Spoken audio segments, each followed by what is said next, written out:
ओम उमा महेश्वराय नमः। आप सभी का हमारे YouTube चैनल पर हार्दिक स्वागत है। आज सुने सोम प्रदोष व्रत की पौराणिक कथा और महत्व के बारे में। सावन का महीना अब समाप्त होने वाला है। इस बार अधिक मास की वजह से सावन में 4 प्रदोष व्रत का संयोग बना। अब तक 3 प्रदोष व्रत बीत चुके हैं। सावन का चौथा और आखिरी प्रदोष व्रत आज यानी 28 अगस्त को है। इसी दिन सावन का आखिरी सोमवार भी है। ऐसे में सावन सोमवार और प्रदोष व्रत का खास संयोग एक साथ बनने की वजह से पूजा का दोगुना लाभ प्राप्त होगा। सावन का आखिरी प्रदोष व्रत सोमवार के दिन है, इसलिए ये सोम प्रदोष व्रत कहलाएगा। शास्त्रों में सोम प्रदोष व्रत की बड़ी महिमा है। मान्यता है सोम प्रदोष व्रत व्यक्ति को हर संकटों से मुक्ति दिलाता है। आइए जानते हैं सोम प्रदोष व्रत का शुभ मुहूर्त और पौराणिक कथा। पंचांग के अनुसार सावन माह के शुक्ल पक्ष की त्रयोदशी तिथि का प्रारंभ 28 अगस्त को शाम 6:22 पे हो रही है। इसका समापन अगले दिन 29 अगस्त मंगलवार को दोपहर 2:47 पर होगा। प्रदोष व्रत की पूजा शाम के समय की जाती है, इसलिए 28 अगस्त को ही सावन सोम प्रदोष व्रत रखा जाएगा। इस दिन पूजा का मुहूर्त शाम 6:48 से रात 9:02 तक है। प्रदोष व्रत की पूजा के लिए सूर्यास्त के बाद का समय शुभ माना जाता है। इस दौरान की गई सभी प्रकार की प्रार्थनाएं और पूजा सफल मानी जाती हैं। ऐसे में सूर्यास्त से 1 घंटे पहले भक्त स्नान करते हैं और पूजा के लिए तैयार हों। स्नान के बाद संध्या के समय शुभ मुहूर्त में पूजन आरंभ करें। गाय के दूध, दही, घी, शहद और गंगा जल आदि से शिवलिंग का अभिषेक करें। शिवलिंग पर श्वेत चंदन लगाकर बेलपत्र, मदार पुष्प, भांग आदि अर्पित करें, भोग लगाएं, फिर विधि पूर्वक पूजन करें। आखिर में शिव जी की आरती अवश्य करें। सोम प्रदोष व्रत के दिन पूजा करने से भगवान शिव प्रसन्न होते हैं और अपने भक्तों को आशीर्वाद देते हैं। सावन में सोम प्रदोष व्रत का महत्व और अधिक बढ़ जाता है। इस व्रत को करने से कार्यों में सिद्धि प्राप्त होती है, साथ ही शिव जी से असंभव को संभव करने का वरदान मिलता है। अब आइए जानते हैं सोम प्रदोष व्रत की पौराणिक कथा। विदर्भ नाम के एक नगर में सत्यरथ नामक राजा का राज्य था। वह भगवान शिव का परम भक्त था। एक बार उसके नगर पर उसके शत्रुओं ने आक्रमण किया। राजा सत्यरथ ने अपने शत्रुओं का सामना बहुत दृढ़ता से किया, परंतु वह युद्ध में हार गया। उसके शत्रुओं ने उसे मार डाला। राजा के मारे जाने पर सारी सेना भयभीत होकर तितर बितर हो गई। उस समय विदर्भ नरेश की पत्नी गर्भवती थी। जब रानी को सारी बातें ज्ञात हुई तो अपने प्राणों की रक्षा के लिए उसने रात में ही नगर छोड़ दिया। भगवान शिव का स्मरण करते हुए रानी पूर्व दिशा की ओर चली गई। बहुत दूर जाकर एक सरोवर के निकट एक सघन वट वृक्ष के नीचे अपनी कुटिया बनाकर वह रहने लगी।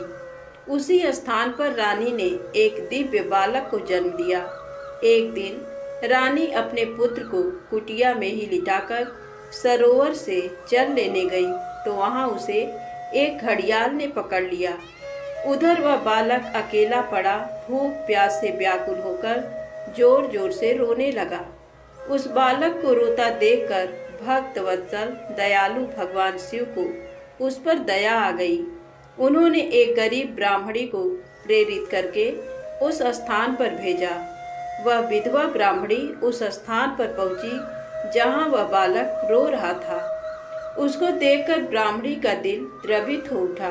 वह उस बालक के विषय में सोचने लगी कि अब इस बालक का क्या होगा। तभी भगवान शिव स्वयं भिक्षुक का रूप धारण कर वहां पहुंच गए और ब्राह्मणी से बोले, हे ब्राह्मणी, अपने मन में आने वाली शंका दूर करो। इस छोटे से बालक को उठा लो और इसे अपना पुत्र मानकर इसका पालन करो। तब उनके वचन सुनकर वह ब्राह्मणी बोली, ब्राह्मण, मैं तो स्वयं इस बालक को पालने के बारे में ही सोच रही थी, परंतु मेरा मन शंकित था। अब आपने मेरी दुविधा दूर कर दी है। अब मैं अवश्य ही इस बालक की माता बनकर इसे पालूंगी। पर मैं आपसे इतना जानना चाहती हूँ कि आप कौन हैं और कहाँ से आए हैं? ये बालक किसका है और इस सुनसान जंगल में कैसे आ गया है? भिक्षुवर, आपको देखकर मेरा मन बार बार ये कह रहा है कि आप दया और करुणा के सागर भगवान शिव हैं, जो अपने भक्त की रक्षा के लिए यहाँ आए हैं। मैं भी आपकी माया से मार्ग से भटक कर यहाँ आ गई हूँ। मैं जानती हूँ कि आपकी कृपा से इसका अवश्य ही कल्याण होगा। उस गरीब ब्राह्मणी की बातें सुनकर भिक्षु रूप धारण किए भगवान शिव बोले, हे ब्राह्मणी, ये बालक विदर्भ नगर के नरेश सत्यरथ का पुत्र है, जिसे उसके शत्रुओं ने युद्ध में हराकर मौत के घाट उतार दिया है। सत्यरथ की गर्भवती पत्नी नगर से भागकर यहाँ आ गई थी। इस बालक को जन्म देने के पश्चात वह सरोवर में जल पीने गई तो वहीं उसे घड़ियाल ने अपना आहार बना लिया।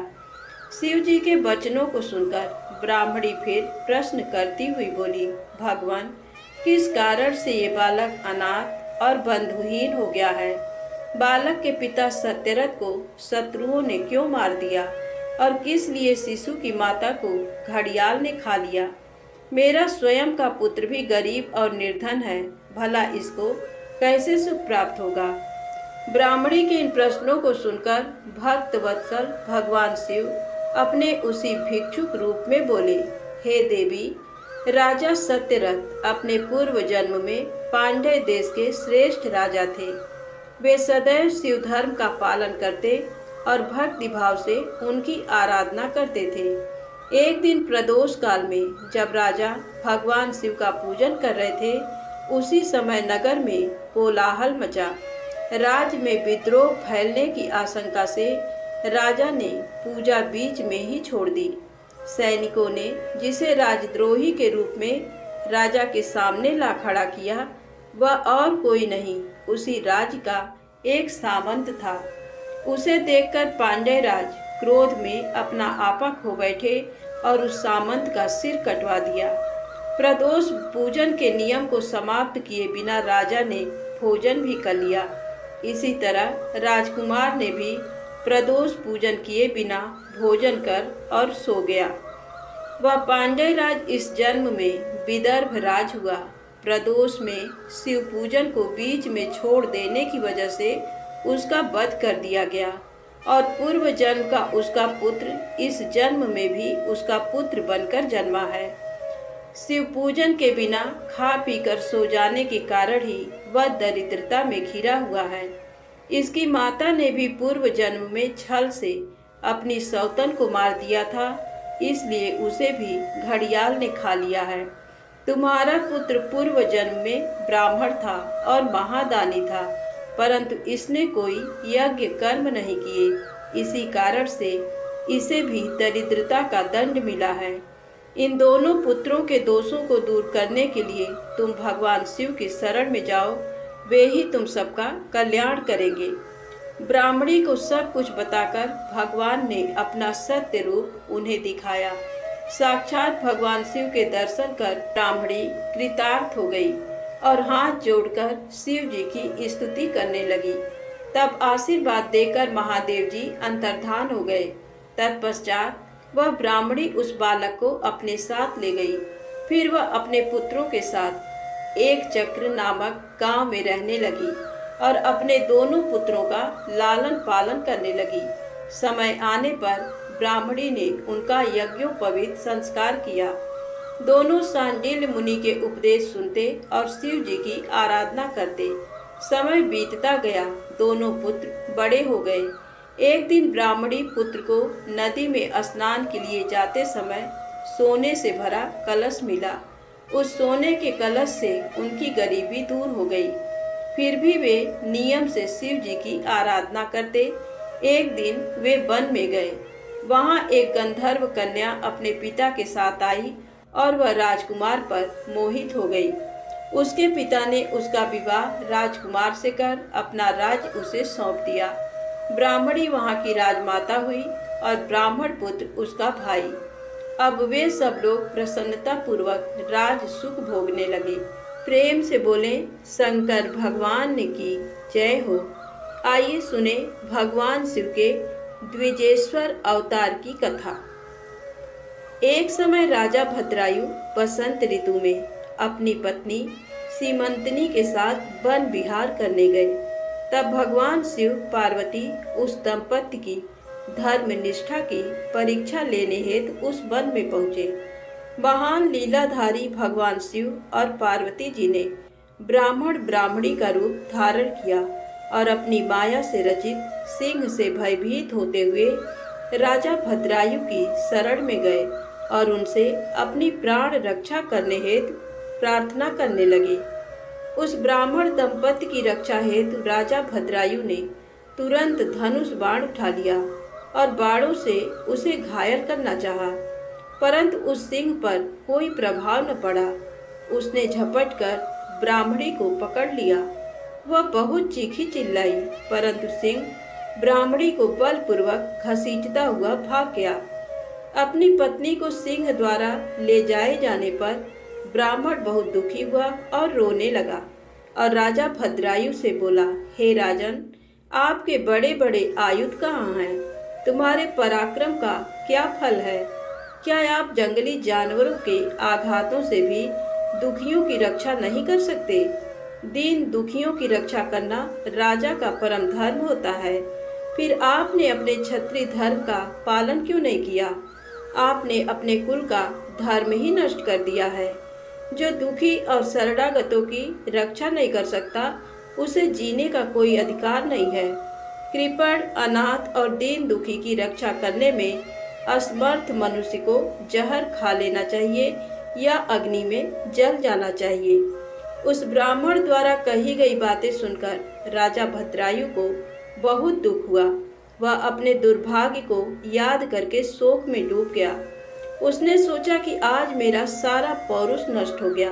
आज मैं एक असहाय ब्राह्मणी की रक्षा नहीं कर सका, इसलिए मुझे घोर पाप लगेगा। मेरे कारण ब्राह्मण भी शोकाकुल हो गया है। उसकी स्त्री को भी सिंह ले गया है। पता नहीं उसने उसका क्या किया होगा। मुझे अपने पापों को कम करने के लिए इस ब्राह्मण देवता को प्रसन्न करना होगा। ये सोचकर राजा भद्रायु उस ब्राह्मण के चरणों में गिर पड़े और बोले, हे ब्राह्मण, मुझे क्षमा कर दीजिए। मैं आपकी पत्नी की रक्षा नहीं कर सका। मैं अपने राजपाट सब आपके चरणों में न्यौछावर करता हूँ। ये सुनकर वह ब्राह्मण बोला, भला मैं ठहरा भिक्षा मांगने वाला एक ब्राह्मण, मैं तुम्हारे राजपाट का क्या करूँगा?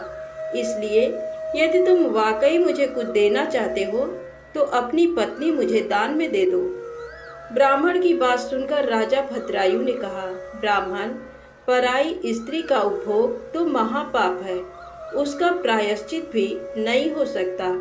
तब ब्राह्मण ने कहा कि राजन, मैं तो बड़े से बड़े पाप को अपनी तपस्या से पल भर में नष्ट कर सकता हूँ। तब भद्रायु ने सोचा कि मुझे ब्राह्मण को अपनी स्त्री दान करके शीघ्र ही अग्नि में प्रवेश कर जाना चाहिए।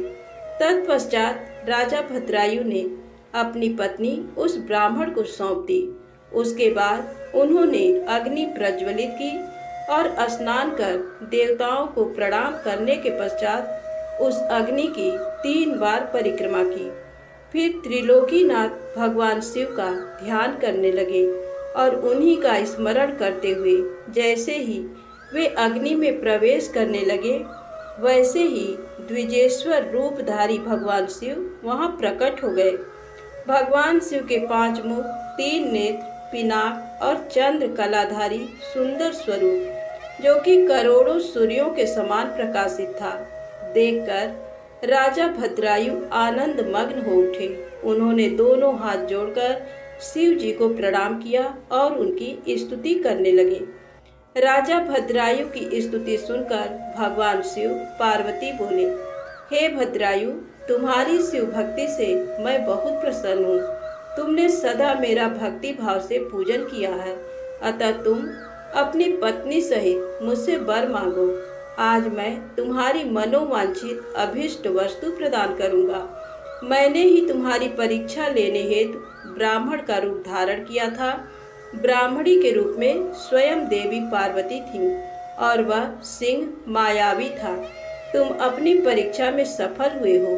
राजन, कहो क्या चाहते हो? भगवान शिव के ये उत्तम वचन सुनकर राजा भद्रायु बोले, हे देवाधिदेव भगवान शिव, आप सबके परमेश्वर हैं। आपके स्वरूप के साक्षात दर्शन पाकर मैं धन्य हो गया हूँ। मैं सकुटुंब आपके श्री चरणों की भक्ति करना चाहता हूँ। मैं, मेरी रानी, मेरे माता पिता आपके सेवक बनकर आपके श्री चरणों में रहें। रानी कीर्तिमालिनी ने भी अपने माता पिता के लिए भगवान शिव का लोक मांगा। दोनों को वरदान देकर महादेव जी पार्वती जी सहित अंतर्धान हो गए। राजा रानी अपने नगर लौट आए। फिर 10,000 वर्षों तक राज्य करने के पश्चात वे दोनों भगवान शिव के धाम को गए। इस परम पवित्र पाप नाशक कथा को जो कोई सुनता अथवा पढ़ता है, उसे इस लोक में सब भोग ऐश्वर्य प्राप्त होते हैं तथा अंत में भगवान शिव के लोक को जाता है। धन्यवाद। प्रेम से बोले शंकर भगवान की जय, गौरी माता की जय। दोस्तों, अगर वीडियो पसंद आए तो कृपया लाइक अवश्य करें और चैनल को सब्सक्राइब करें। धन्यवाद। जय माता दी, जय भोलेनाथ।